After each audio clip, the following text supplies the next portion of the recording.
Bonjour à tous et bienvenue sur Afrique Sport pour cette matinale du mardi 19 juillet 2022 que nous débutons avec Amin Harit, auteur d'une grosse fin de saison avec l'OM. Il se voit rester à Marseille. Néanmoins, Pablo Longoria va devoir négocier avec Schalke 04, fraîchement promu en Bundesliga, qui vient de récupérer l'international marocain.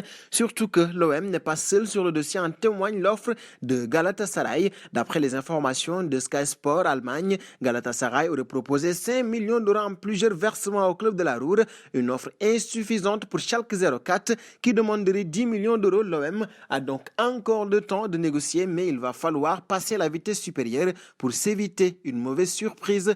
Un pas auprès de Mbia et Stéphane est dans la tourmente. Le média espagnol El Confidencial révèle que l'ex-épouse du joueur a engagé une action en justice à l'encontre du milieu de terrain de 36 ans. Les faits présumés remontent au 9 décembre dernier lorsque l'international camerounais évoluait au CF Fuenlabrada. Ce jour-là, une violente dispute aurait éclaté au domicile familial à Madrid. L'ex-épouse de Mbia a assuré que cet épisode de violence n'est que le dernier d'une longue série qui aurait commencé en 2012. Les preuves présentées par la victime supposée à la police de Boadilla del Monte ont été jugées suffisamment sérieuses pour que le tribunal de Móstoles adopte une ordonnance de protection et interdise à l'ancien joueur de l'OM d'approcher le domicile familial, craignant qu'il tente de fuir avec les enfants au Cameroun. Madame Mbia a intenté début juillet un procès à l'encontre de son ex-mari et de Mbia. Nous passons à Sébastien Haller. Erling Haaland parti, c'est lui qui va être désormais à la pointe de l'attaque de Dortmund. Acheté lors de ce mercato, l'Ivoirien ne veut pas être celui qui remplace Haaland, mais c'est que le club l'a acheté pour ses qualités.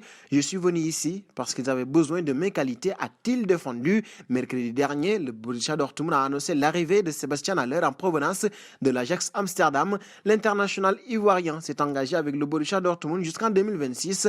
L'opération s'élève à 22,5 millions d'euros. Haller sort d'une superbe saison avec notamment 11 buts inscrits en 8 matchs de Ligue des Champions et 21 réalisations en 31 matchs de championnat. Et nous passons dans le dossier Skriniar au PSG, alors que le dossier traîne et que des rumeurs font état d'un intérêt du PSG pour Jules Koundé ou encore pour Gonzalo Inacio. Tout pourrait prochainement s'accélérer. C'est en tout cas ce qu'annonce la Gazzetta dello Sport qui indique que le PSG et l'Inter auront prochainement une rencontre via Giuseppe Marotta et Luis Campos pour parler du transfert de Skriniar. Les deux parties sont même confiantes pour finaliser au plus vite le dossier pour remplacer Skriniar. Les Italiens ont jeté leur dévolu sur Gleison Bremer, mais les Lombards ne sont pas les seuls sur le profil du joueur du Torino. C'est aussi le cas de la Juve qui doit remplacer Mathis Delac, prochainement joueur du Bayern de Munich. Et nous filons aux côtés de CR7. Cristiano Ronaldo veut quitter Manchester United, mais son ancien coéquipier Nani a tenté de le convaincre de rester à Old Trafford alors que United n'a pas réussi à se qualifier pour la Ligue des Champions la saison dernière, ce qui aurait été un facteur décisif dans le mécontentement de Ronaldo. L'ancien ailier des Red Devils Nani a exhorté son compatriote à rester avec l'équipe de Ten Hag. J'espère qu'il restera, a déclaré Nani, qui a récemment signé au Melbourne Victory et qui a joué lors de la défaite 4-1 de l'équipe face à United vendredi dernier. C'est un joueur important et un joueur qui fait toujours la différence. J'espère qu'il est de bonne humeur pour aider le club, donc j'espère qu'il restera. Le message est clair. Et nous voici arrivés à l'instant quiz avec 3 indices pour connaître notre joueur mystère du jour. Le premier indice, je suis un attaquant de 29 ans évoluant en Liga. Deuxième indice, j'ai déjà joué pour 3 clubs dont le Real de Madrid. Troisième indice, j'ai explosé en France, à Lyon. Qui suis-je?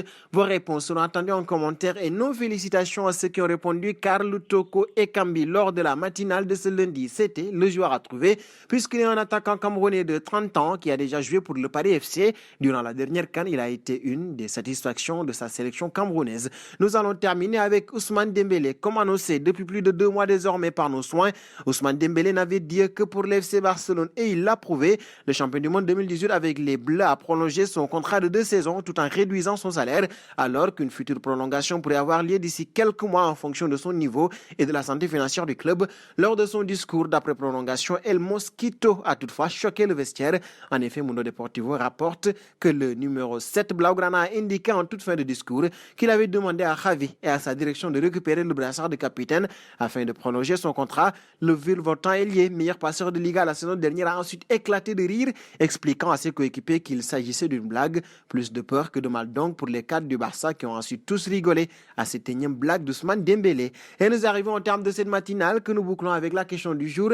Que pensez-vous de ces propos de Nani envers CR7? Ce dernier doit-il rester oui ou non à Manchester United? Vos réponses seront attendues en commentaire. En attendant, n'hésitez pas à vous abonner sur Afrique Sport pour ne rien manquer des informations autour du football.